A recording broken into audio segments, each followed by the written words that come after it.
one of the joys of priesthood is being assigned a ministry and being assigned a place to exercise that ministry. I call it a joy because there's a real freedom in it. I don't have to engage in the rat race of applications or the rat race of competition. The bishop calls and says, I'd like you to do this here. And the freedom is saying yes to that. But there's also a struggle. The first struggle is obedience, saying yes to the bishop. But even more than that, I'd say the struggle is taking joy in the ministry that he gives me. Taking joy in the place where he asks me to exercise. As I talk to my brother priests who have many more years in the priesthood than I do, they talk about that, finding joy in the harvest that the Lord has assigned them. We're all assigned a ministry or a harvest, our vocation, our work, the circumstances in which the Lord asks us to do our work, doing it in a certain place, doing it in a certain way, doing it under certain circumstances. And just like me, the struggle is not just to be obedient to our vocation and our work, but to take joy in our vocation and our work, to take joy in the harvest that the Lord has assigned us.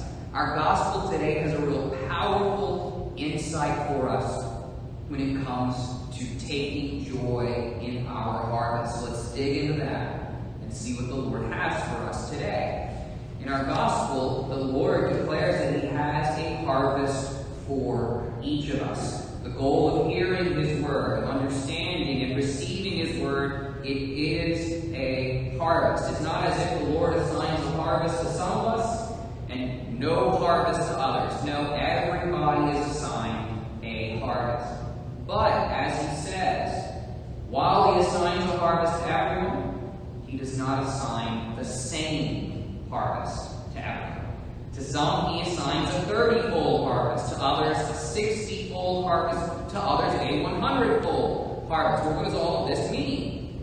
Well, a 30-fold harvest in Jesus' time is a plentiful harvest. You are very pleased with a 30-fold harvest.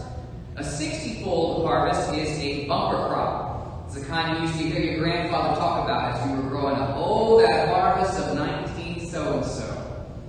A 100-fold harvest is nearly miraculous. You can't even begin to imagine how the earth did this. So 30-fold plenty, 60-fold bumper crop, 100-fold nearly miraculous. God has a harvest for each of us, but he does not have the same harvest for each of us. To some he assigns 30, to some 60, to some 100.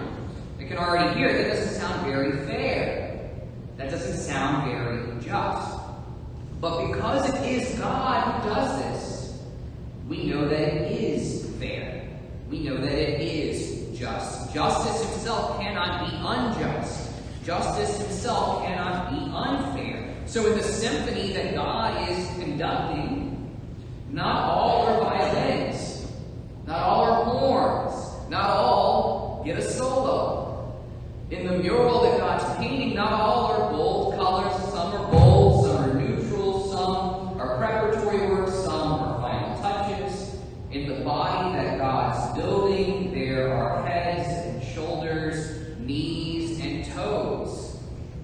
As St. Paul says in his first letter to the Corinthians, God placed the parts of the body as he intended.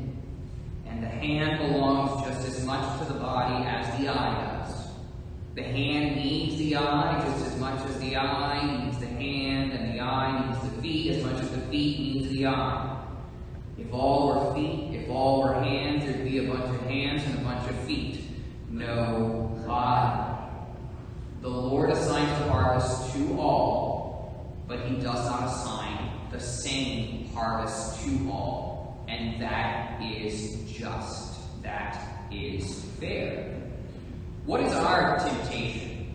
I think our temptation when it comes to our vocation and our work, our harvest that the Lord has assigned us, is to try to measure it out. assign me a 30-fold or a 60-fold or a 100-fold, which is a fruitless and impossible thing to do. We try to measure out our harvest, or we can try to measure out the harvest that God has given to somebody else. I wonder whether he's assigned her a plentiful, a bumper crop, or a nearly miraculous. Measuring, fruitless, impossible. We can also begin to envy the harvest that God has assigned someone else. To look left and to look right and say, man, I really wish he had assigned me that. Rather than being content with the harvest that God has given us. Those are the struggles. What does God call us to do? To see our harvest from his eyes.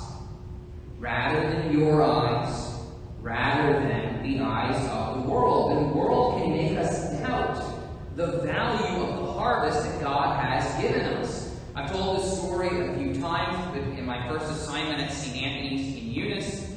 I got to work a lot with high school seniors. And one high school senior one day, she was pestering me. She said, Father, what did you make on such and such a test? And she just pestered, and I finally told her. And she said, man, you could have really been somebody. And I said, well, Maggie, I don't consider my life with you to be a waste. But again, Maggie just sort of imbibed the logic of the world, telling me that my harvest that had been assigned to me by God was less valuable than some other harvest. You could have really been somebody. It can happen to us too. When a mom or a dad chooses to stay home, and others say, she's wasting her education. He's wasting his education. When a dad or a mom passes on a promotion at work, takes a pay cut for his family, he's destroying his career. When we imbibe the logic of the world, when we begin to believe those lies ourselves, so what does the Lord call us to do? To see from his eyes, not our eyes, not the eyes of the world. And finally, when we see things from his eyes, to daily take joy in the harvest that he has assigned us. God is pleased with you when you are pleased with the harvest that he has given you. God is displeased with you when you are displeased with the harvest that he has given you. God gives a harvest to everybody. He doesn't give the same harvest to everybody. Our struggle, not to measure out our harvest or somebody else's harvest, not to desire somebody else's harvest, but to see our harvest from God's eyes and daily to take joy in it. Ultimately, when we fail to take joy in our harvest, it ceases. It stops. The orchestra that God's conducting is a little off key. The painting he's painting is incomplete. The body he's assembling is dismembered. It doesn't matter whether God has destined you for 30 or 60 or 100. All that matters is that he has destined you. Take joy in your harvest. Then we will be the orchestra that God longs to hear. Then we will be the painting he longs to look at. Then we will be the body he longs to build.